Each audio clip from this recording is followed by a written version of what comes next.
First nice day we've had in a while. It's about 54 degrees. Sun is about to go down here, so gonna try and squeeze in a little thermostat here on the wife's 2019 Colorado ZR1 02. First thing we're gonna need to do is get these cars backed out, get it in the garage here. We'll get started.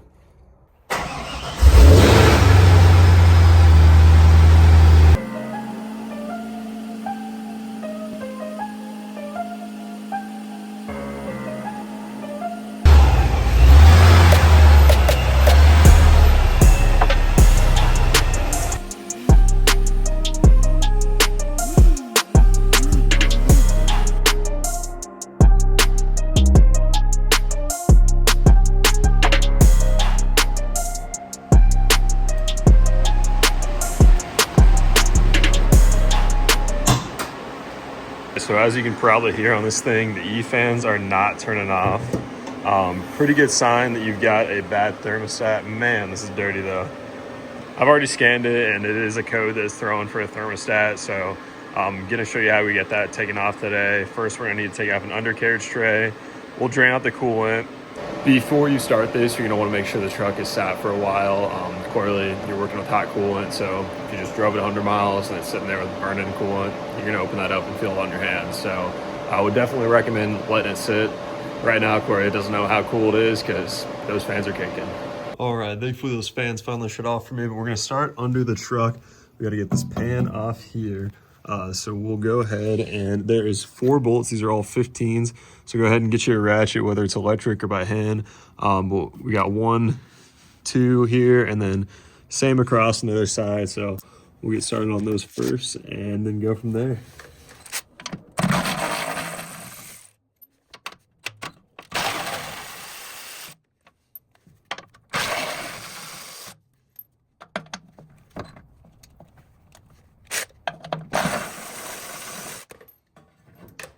All right, and that'll be ready to fall.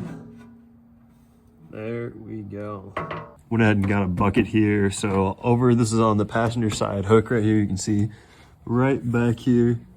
If I can get a light on it, there is your drain plug right here on the passenger side of your radiator. So all you're gonna need to do is take a set of pair of pliers and get this twisted open, and it'll leak out of here. If you do pull this all the way out, it'll come gushing out. So if you want to have it running out, go ahead and do that. But if not, just go ahead and twist this open, and then it should be flowing. Get it flowing a lot faster if you go ahead and pull off the plug right here. If not, it might be kind of making some noise trying to pull some air out of there. So you really only need to remove about half of this. All right, we've got 2 clamps, one right here, one right here. They're both going to be 8 millimeters, so we need to remove those before you can get this cover off here. Then we've got 1 down here. I need an extension for that one, but it's going to be a 10, and then there is another 10 on the back side. All right, now we're on our back side. We got 1 more 10 back here. Probably don't need an extension for this one, but we'll make it hard for ourselves. All right, we'll go ahead and leave this one for now. We'll pull it off when we're taking up this cover. But this one's already loose, so we'll get it taken out here. And then below that hose we climbed earlier, we got our last one holding on this cover. It is pretty deep down here, but it is still going to be another one of those 10s. We got the last of our 8 millimeter clamps, 1 down here. Got that one loose as well.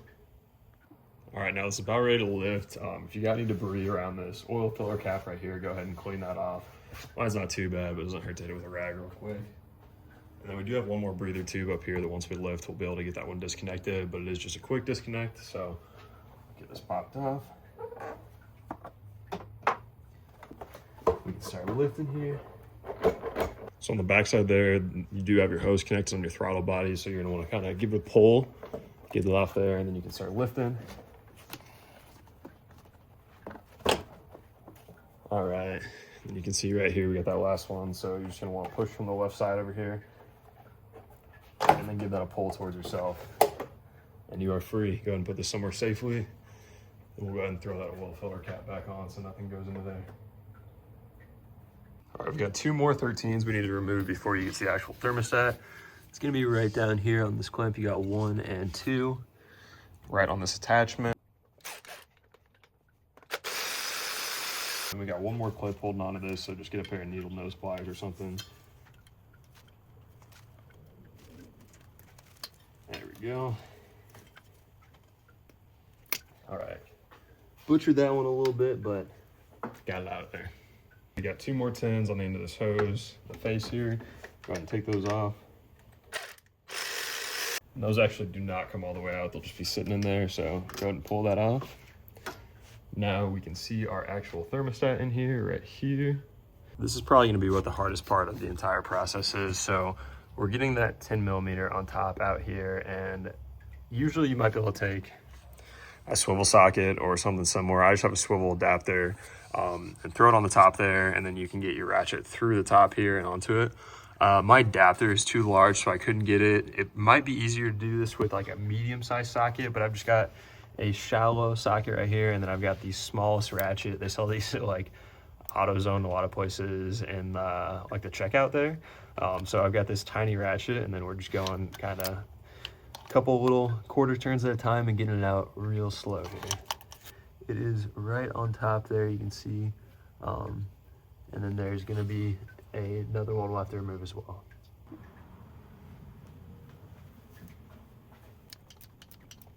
This last portion, I just took a ratcheting wrench, dropped it in there like that, and just twisted this way. It was very not fun, but we got it loose enough now. I've already got my ratchet on it just because I need one hand for filming here. But we got one more. That other 10 millimeter is just going to be right here towards the back. Here up top. It's up against this engine insulation up here, so as you can see, like I said, it's up against this engine insulation. Kind of got to squeeze back in there on the top, and then we should be able to pop it out here in just a second. All right, now that we got those out, we can slide this forward. Pull this last one out here. Still a little bit, just a little bit of coolant in mine. All right, the easiest way to do is just grab by the face, and then kind of as you lift up, pull it forward like this direction. That way you can get this cleared and get through this gap as well. Just like a flat piece of paperboard. You can do this with plastic or anything else, probably like a old gift card or something. And I'm gonna cover up that hole, and then we're gonna vacuum around it because there is quite a bit of debris over here in ours. And I do not want any of that going in there with the coolant.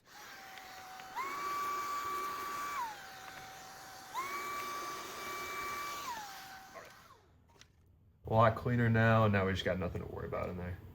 I'm actually also gonna take that rag from earlier that we wiped off around our oil fill cap and go ahead and wipe off in there so that our new thermostat will make a good seal and we won't have any leaks. We're gonna go ahead and put this back in the same way it came out, the old one.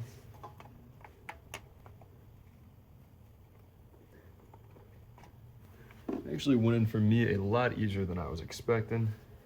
I'm gonna go ahead and start with that back bolt with the extension. And we're gonna be tightening that by hand. Save the tools for the last portion of it. Like I mentioned previously, it'd probably be easiest to do this with some kind of swivel socket, a 10 millimeter swivel socket, but got that back one hand tightened. Now for the front one, I'm gonna do the same as before. I'm just gonna take this ratcheting wrench, and then we're gonna go ahead and see how deep we can get in there with it. Now we just got our tiny ratchet on here, and we're gonna go ahead and get these all the way to hand tight. Then for our rear here, if you've got a torque wrench, I would recommend using it. I've got the next best thing, a torque wrench adapter by Quinn from Harbor Freight. Looking for 89 inch-pounds on these rear.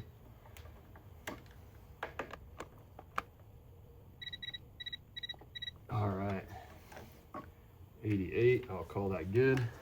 And you really only need to go an 1/8 to a 1/4 turn past these after you got them all the way in there, so don't stress it too much. As long as you are airtight, you should be good. All right, so we're about ready to put this back on, but before you do, go ahead and check this gasket. Mine's still pretty good shape. It's not dry rotted. It is still nice and soft. You can see it pushing up there past that lip, sorry. So if you don't have that, then you should probably just go ahead and grab another one of these. Just like we took this off, we'll go ahead and line back up on our actual thermostat, and we will start hand tightening these. Thankfully, those cannot come out, so they're good already. Got those hand tight. then we can torque them down. All right, then once again, you're gonna wanna get both these to 89 inch-pounds. And we're gonna go ahead and slap our bracket back on, got those back through there.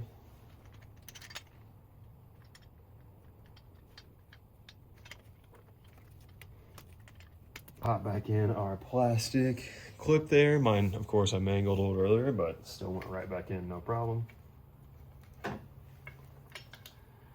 And go ahead and just get these hand tight as well, and then we'll torque them down. These are 13s on the bottom of this bracket. These are gonna be 15 foot-pounds there, so instead of inch-pounds, this is foot-pounds this time, so.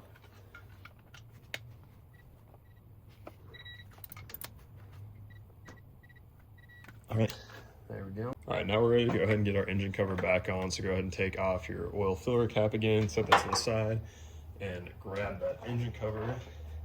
Wiped mine off a little bit, but it definitely still could use a good clean, just like everything in this engine bay could.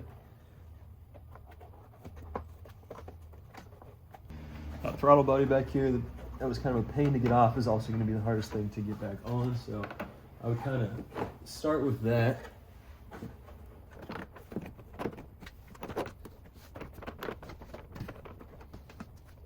I'm going to go ahead and get over to the other side here.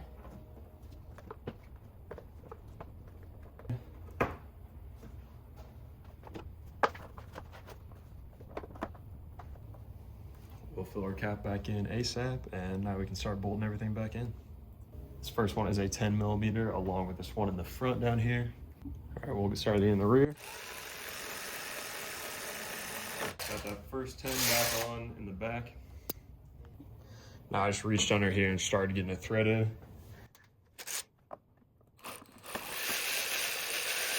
And I did forget to mention, but this breather tube here that we had popped off earlier, doesn't matter if you do this before or after you get it already on here, you can just literally push it back on. Pops right on real easy, so make sure you do not forget that one though. Then we've got our third one back over to the side here. All right, and this is the last of the 3 to get that cover back on. Then for these hose clamps, I honestly like to just use a drill with an adapter because actually it's probably too much and then I'm too lazy to do these by hand. So I can do this nice and slow here. All right, and these do not need to be super tight. There we go. And the last one in the back there on our throttle body. And don't forget, if you did drain out all your coolant, we're gonna want to go ahead and tighten back up the drain plug right here on the bottom of our radiator before we start filling the coolant back up on it. And while we're down here, we can work to go ahead and get these skid plate put back on with these 4 bolts. These were 15s.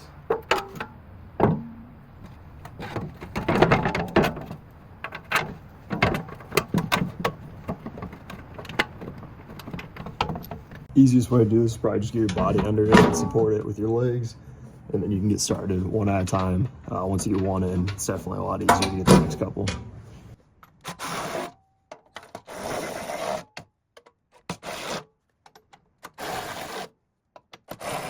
Go ahead and start filling now that we got our drain plug in and our skid plate back on. I've got a def funnel, don't necessarily need a funnel, but makes your life a little easier if you got one. Don't have to be so accurate. I let it run for 10 minutes. A bit of that did drop and I filled it up higher. I would definitely recommend giving some squeezes on these hoses, and it'll move out some of that air bubble there as well. You'll see this is just barely starting to warm up here, but we are coming off 160. If it is not working, you will stay buried all the way down at 160. So we can see it slowly rising, so we know we're good. It did end up taking about 3 days of regular driving to get the temperature gauge to come back on this and get all those air bubbles out, and then finally topped it back up to that fill line. But now we're all set, so don't sweat it if within a few minutes, if it doesn't end up right away having your temperature gauge come on. You're gonna have to run a little bit longer than others. You'll see on the forums guys having the same issue getting those air bubbles out, but eventually you will end up having those fans turn off and you'll be all set. Good luck out there.